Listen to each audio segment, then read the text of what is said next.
Main reason for canceling the plant is our next generation Focus was going to be built in that plant. And what we've seen is a market decline in demand of small vehicles here in North America. So we don't need that capacity, and we're going to take the Focus that was supposed to be produced there and produce it in an existing facility that we have in Mexico. So you would have made the same decision regardless of what the new administration was saying about this plant, because they'd been fairly critical. But you did, as I understand, talk with the president-elect and the vice president-elect today. Tell us about that conversation. Why did you give them a call? Well, first off, we wanted to let them know the announcements that we were making this morning. And they were very pleased that we were making the announcement of investing $700 million in our plant in Flat Rock, Michigan, to build two high-tech, an autonomous vehicle and a fully electric SUV. And they were also very pleased that we're going to be adding 700 jobs over the next couple of years, which builds on the 28,000 jobs that we've created in the last 5 years. So they were pleased with our part to contributing to economic development here in the U.S. But as you say, it was a Ford decision. It was not something that the president-elect can really go out and say he did this for America. Well, it was what's best for our business, but as you can imagine, David, we look at all factors as we make these kind of decisions, and clearly we see a more positive U.S. manufacturing business environment under President-elect Trump. We see the pro-growth policies that he's outlining and the tax and regulatory reforms.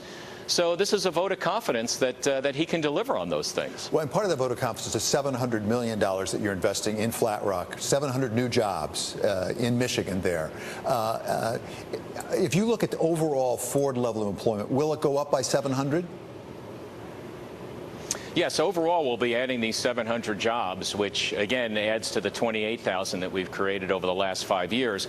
And David, as you know, even today we are the largest employer of hourly automotive workers in the United States, and we're the largest producer of vehicles here in the United States, and we're one of the top exporters, and we're very proud of that. Mark, when you talk about exports and imports, we're all reminded today of the tweet that came out of the president-elect having to do with another car company, starts with a G, ends with an M, right, that had to do with the border tax adjustment. If the country went forward, it would require congressional action with a border tax adjustment. What would that do to Ford business across the Mexican border? Well, we'd have to look at it in total, and obviously the Congress that's about to take office is going to be debating that, so we'll stay very close to that and understand what it means for our business. But to put it into perspective, David, 80% of our sales here in the United States comes from vehicles that are produced here in the U.S.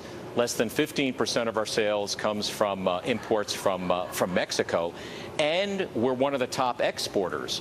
So it's not just looking at, will there be, for example, some kind of tax, border adjustment tax on imports, but we also have to look at exports, and that's what we'll look at as we look at the impact on our business. Well, and to get ahead of ourselves a little bit here, have you run the numbers? Because as you say, you're a major exporter, not just an importer. And as I understand the proposal for a border adjustment tax, you get a credit as you exported, just as you got a tax coming in. Net, would Ford be better off? Well, we're running the numbers right now. And as I mentioned, we are one of the top exporters, but we're going through those numbers right now to understand what it may mean for our business.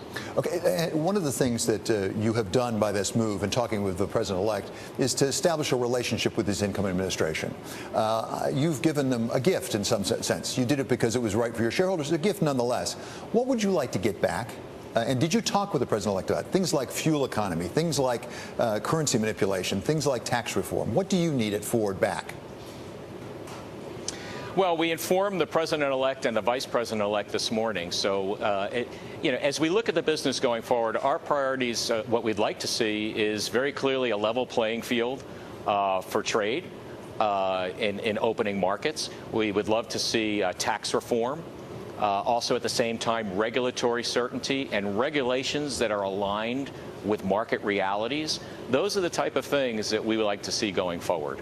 And leading, it strikes me, really finally, Mark, is terribly important because you don't want to be caught behind as customers start to think about car companies and who is big in electrical vehicles. Can you be in a leadership position?